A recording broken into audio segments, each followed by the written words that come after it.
Social media.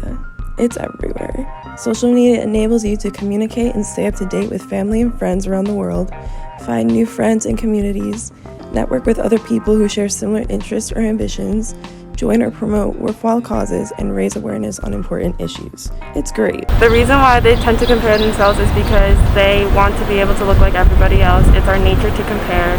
However, things can take an ugly turn if we compare someone else's paradise to ourselves.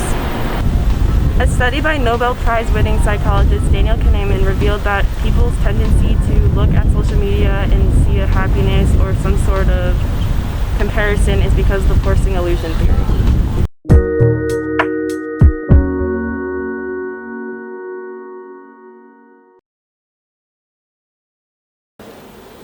I think it has such a big impact on like the world.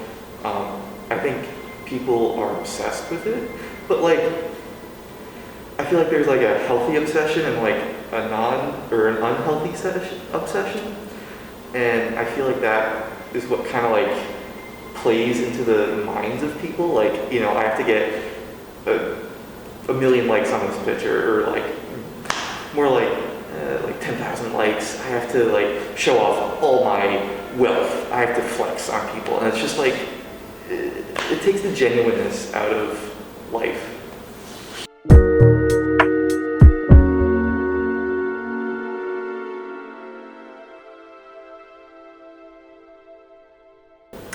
Definitely, for sure. I think it's all about numbers to some people. Like, you have like all the top influencers of the world, and it's just like I feel like they care about their numbers, and it's not about the people that support them, I guess. Yeah, they could like thank the fans, but like I feel like oh my gosh, this is a tough question. I feel like they could like thank their fans, but like not like mean it, like not give like a heartfelt thank you. It's just like, oh, thanks.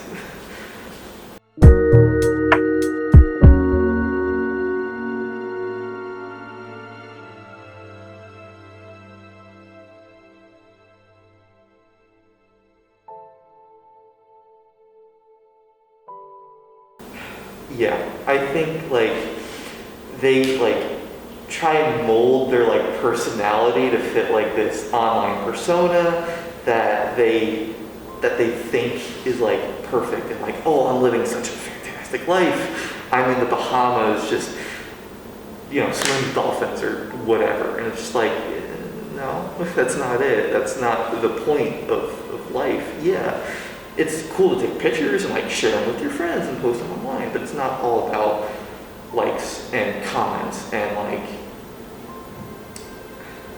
that kind of stuff.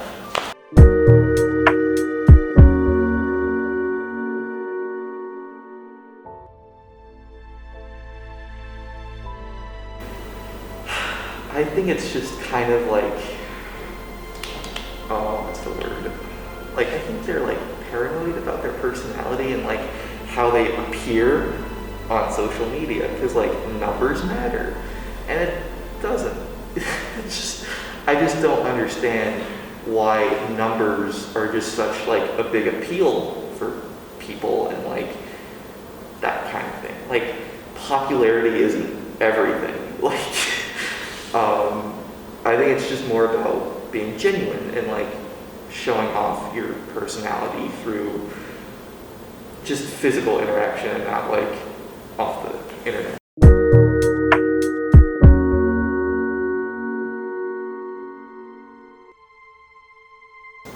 Ooh, so I struggle with like confidence, and like especially with like the dating scene. Like, I don't have the best body ever, and I struggle with that, you know, and I feel like there's like a certain like kind of appeal that makes people like want to be like, you know, the jock sort of thing, like they're just like, you know, oh my gosh, I can't find the words right now. I I feel like they just want to give off that like, they're like thriving in life, but really they're not. And like, I think body image plays a huge role in this because like, I don't know. It's just a weird situation. Like, a lot of people suffer from like body image issues, and like, I think that plays a huge role in in like the social media world and like the dating world, and like people struggle with that and they don't know how to like fix themselves to be better, so they just kind of feed into their unhealthy obsession with social media. How does that perception affect one's mental health? Oh, it definitely impacts them. Like, I'm gonna be honest, like I struggle with it. I struggle with body image stuff, and like it definitely plays a part on my mental health. Like sometimes I'm in the dating scene, and like, you know, I know I'm not the best looking guy in the world, like, but like it still hurts because like I just want to make a genuine connection with people and like talk to them. It's just like, you're not gonna talk to me because I don't look how you want me to look, and it just kind of hurts.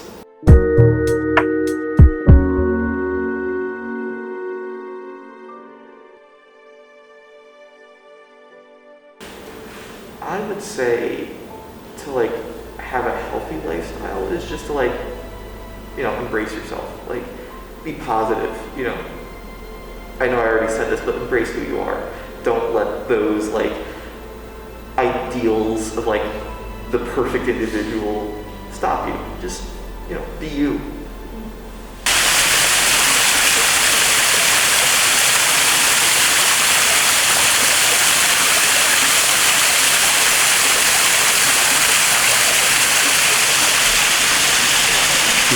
The focusing illusion theory basically represents the expectation versus reality type of thing, where people see something on social media and think that that person is so happy and really having a great life, when in reality they don't really know all the other factors that make them happy, or if they're actually happy at all. The focusing illusion happens because the brain isn't trained enough to see every aspect of life. The brain can only hold 3 to 5 data points, so when they're looking at something, they can only see the surface of it, but won't see the many layers until they actually go into it and look. When you're on social media, you only look at the first layer, you're not actually pursuing to go down any faster. A study in the Journal of Happiness Study explored how focusing on something we lack rather than something we actually have can totally bend how things are perceived in our minds. What we see on social media can cause us to think that we're not skinny enough, not tall enough, not rich enough, not smart enough. Everything that is on there is just an illusion, but we can't have the capacity in our brain to actually look further than what's seen on social media. In order to fully understand the illusion, we went out and had a fake photo shoot where Rebecca would post a photo on her Instagram page. With that photo, we included a fake link to test engagement. We tested how the fake post made her feel during the 24-hour time period.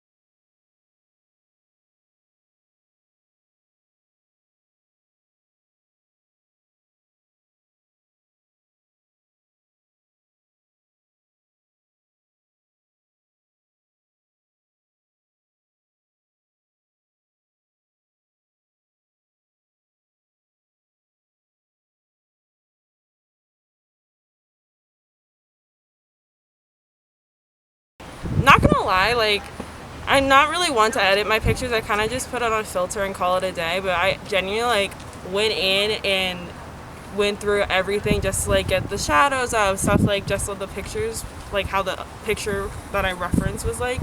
And I'm not gonna lie, like me doing that made me more aware of myself, which I personally didn't like, because usually I don't care, but now I'm like starting to notice things like, oh, that looks really bad, oh, I look terrible now. And I don't know, there's just like a lot of like negative emotions that I'm feeling right now after editing. And how could you relate to, a lot of the pressures that, most girls feel when they go on social media? So when I posted it, I had it up for like 24 hours just to see, and I made it look like it was what's it called? Sorry.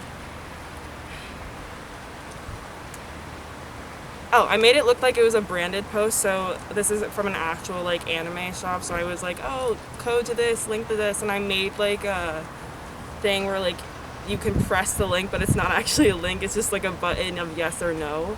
So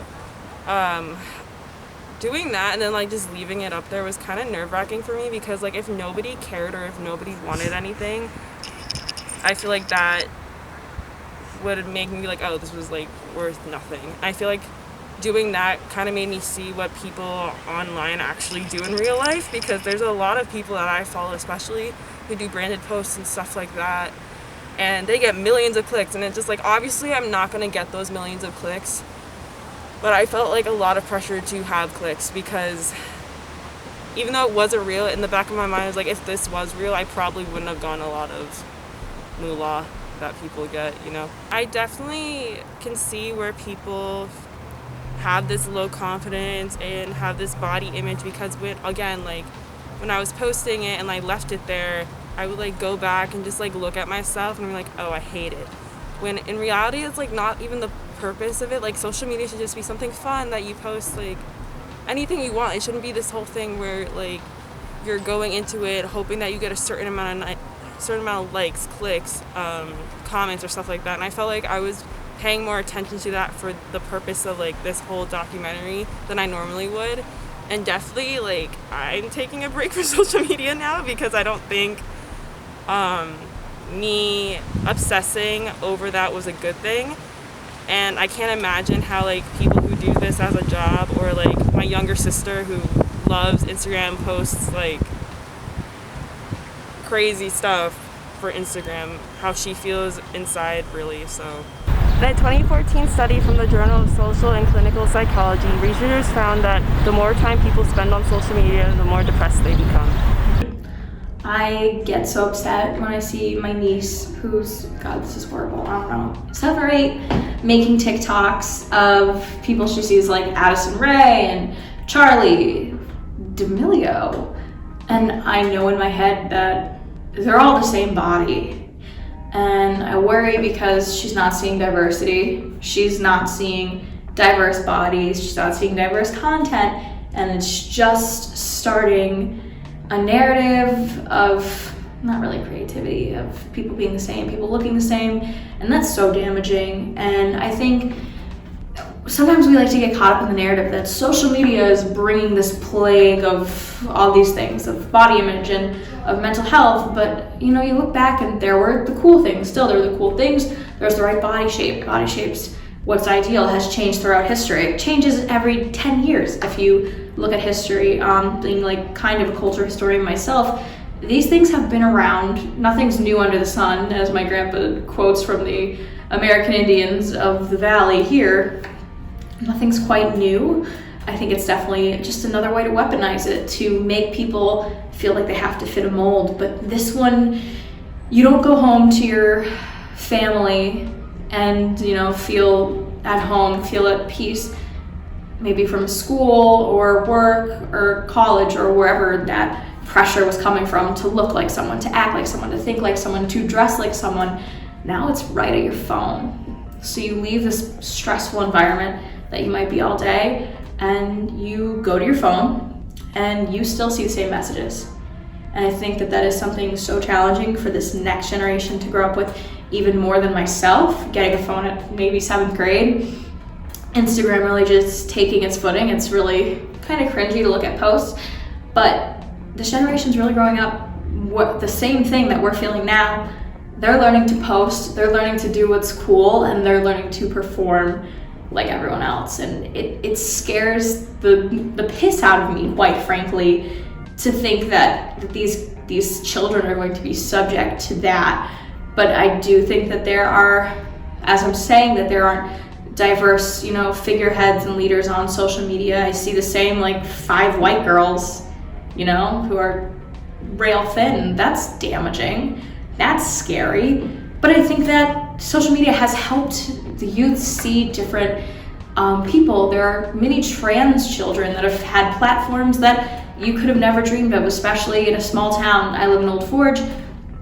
I could think of if someone's young and growing up and they see this, they might not see it in their town, they might not see it at their school, but if they see something on TikTok, if they see a story, they might be inspired, they might feel safe.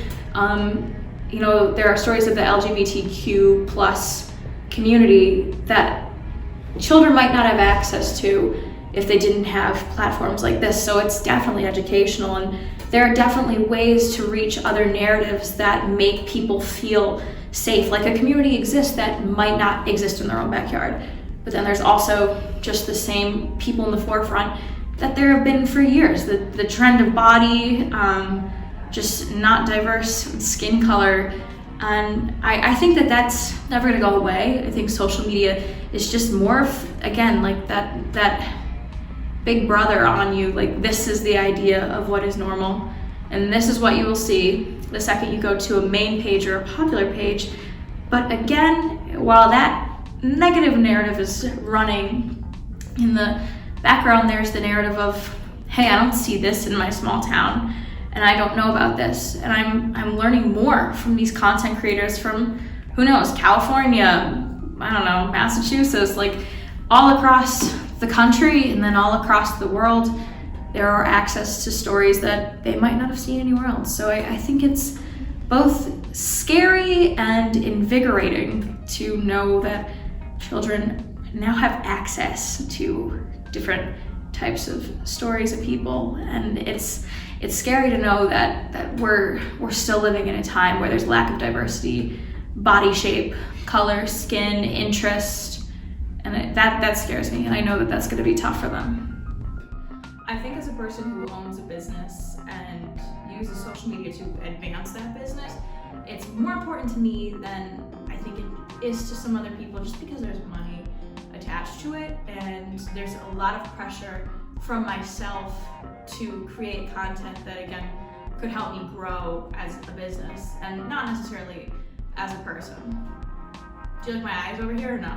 So mental health, I think, to me as a person who has suffered with some mental illness and just a lot of pressure from myself, it means taking care of yourself. Mental health, having a good mental health, I think that's something that today in 2021 we do not value enough, but I think there have been definitely more strides to put a bigger focus on it, especially since late 90s, early 2000s. We're definitely coming to a better place with mental health, and I think that it's a personal battle for everyone to take care of themselves. We're seeing more into the narrative of self-preservation, self-care, but again, I think we're years away from really having a society that puts a big pressure on taking care of yourself and not pressure on creating and taking from yourself.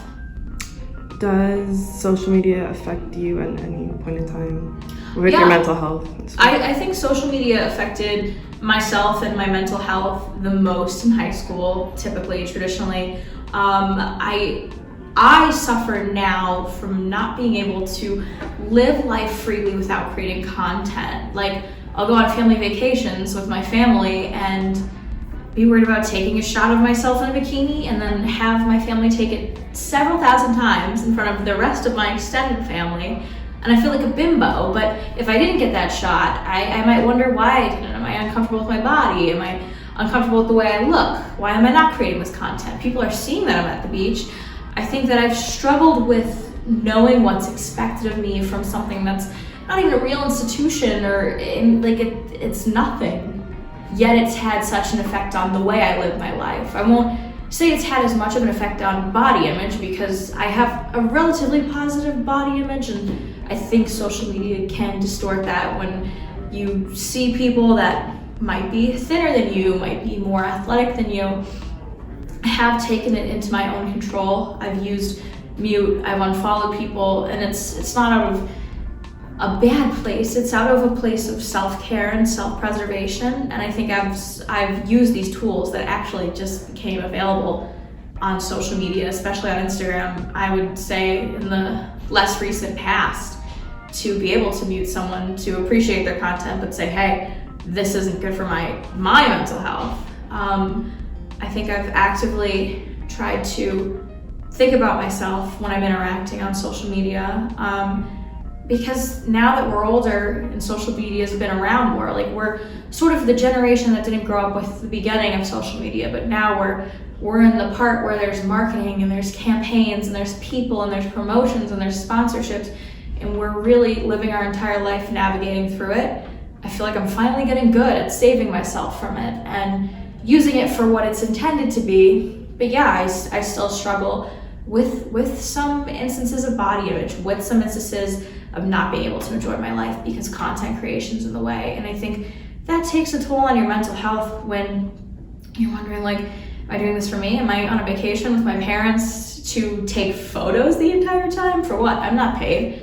I have 2,000 followers, but it's like a monkey on your back. Like, I have to show people this, I have to do this.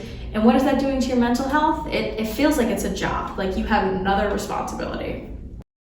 To demonstrate the illusion, YouTuber and musician Gabby Hanna uploaded around 40 videos, including a video of a friend's apartment she pretended was an Airbnb and images on her own Instagram where it looked like she was at a Coachella festival in 2019, when in reality, she was sitting at home on her couch. With clever photoshopping skills, bright outfits, and some carefully filmed videos, Hanna tricked people into thinking she was attending the festival in Indio, California. She said that the message she wanted to send was to take social media with a grain of salt and realize there's a lot going on behind the scenes, saying that nobody is perfect, and the reality is a lot of people who went to Coachella weren't having this amazing, fabulous time they were portraying. They were actually there to get the good pictures and being hot and uncomfortable and paying to have makeup artists fly out to California in order to make that all happen. Just one look at your social media news feeds and you can already witness perfection in every form imaginable. Filtered selfies, mouth-watering food, your friends' wedding photos worthy of a spot in a magazine, and endless vacation photos that make you think, what are you doing with your life? Social media started as a way to build meaningful connections, and it continues to play that role. But our culture has transformed it into one big PR machine accessible by everyone. We've all heard that social media only shows people's highlight reels, not their bloopers nor their behind the scenes. However, when the green-eyed monster wields its power, it only takes seconds to forget that. What's happening next is a serious threat to our mental health. I do. I would say roughly I spend maybe 3 hours a day on social media collectively. I think I notice a problem when I'm mindlessly swiping through. I think social media has great potential to connect us with people, but when you're just tapping through stories, it definitely feels like it's a burden.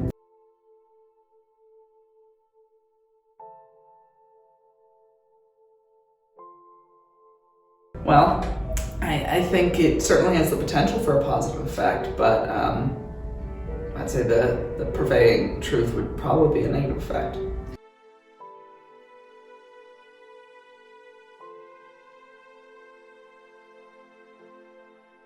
Oh, absolutely. If I see a post I like, I'm clicking on the tag of the location and wondering, oh, I gotta get there, or this is good content, I've gotta save this post and recreate it myself, whereas I think the true creative process is finding these places organically, or finding these opportunities, finding these chances for content naturally, and not trying to recreate something, which is definitely what current social media culture perpetuates.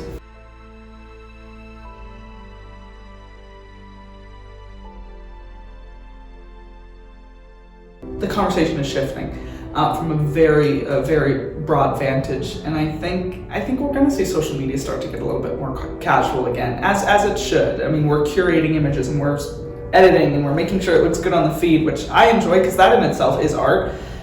But at the same time, the premise and the conceit of the art should be casual. It should be sharing those moments of joy and not so much the stress of, oh, I'm on vacation. What's my nearest photo op? What's my nearest story? I've got to get the right sticker. I've got to make the right line through the post. But it should be about, sharing your moments of joy with the people you want to. It's social media.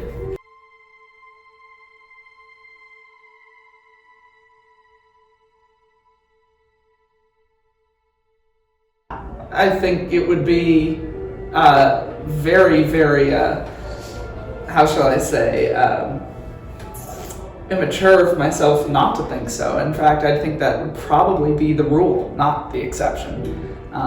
Which, looking back, or any sense of retrospect, is troubling, because how much are you catering to your own self-indulgence, your own narcissism? But that's something we deal with in the climate in which we operate.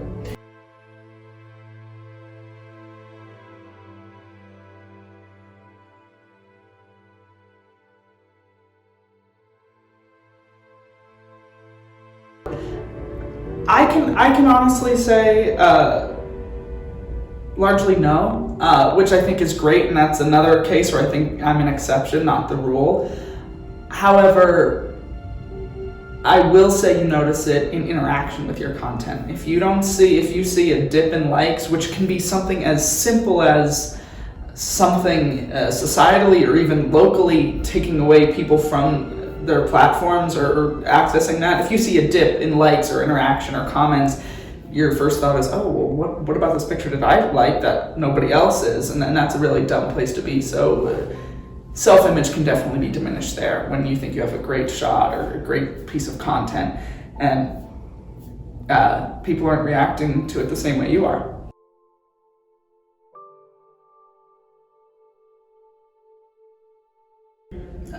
I say the illusory social media experience is negative in the sense that it dominates my forethought. So I can't go into, hey, I'm taking a weekend trip or something without thinking about content creation, which I think is, again, the wrong approach. It has to be in the opposite order. You have to live your life and then share it, and the content will come from thereafter. But overall, I'd say social media has been a really, really positive impact for my own art. Like, I've definitely grown, and from seeing other people. I mean, we learn by imitation, right? So whereas we want to be original, we also can't forget that the best art is reiterations of what other people have already done and learning from great content creators. So it's definitely a tightrope to walk.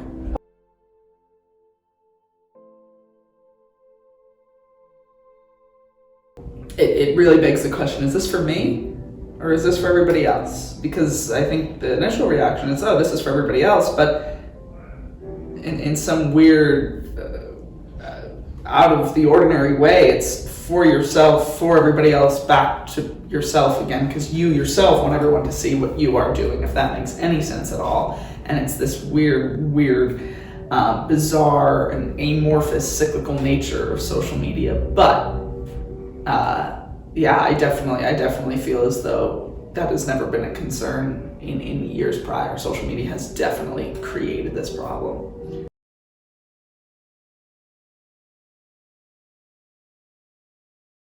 I think it's also an imperative that I recognize I'm a male content creator, which is also kind of the exception. It's not as common. So I think body image means a lot more for female counterparts, and in the sense that they can be hurt by it so much more, and rightfully so. No mean to diminish that. So I can only imagine if that makes sense. I can't put myself in those shoes. It's hard not to compare when you remember your difficult childhood, parents, and limited opportunities while others around you go through life through relative ease and comfort. Reality check, life will always be unfair. Anyone who tells you otherwise is delusional. Instead of letting other people's greener grass overwhelm you with envy and greed, focus on what you have and make the most out of it. Aim to better your life instead of obsessing over other people's deceptively perfect lives. Minding your own grass means acknowledging that you're not in the same playing field as anyone else. Your friend's timeline is not the same as yours.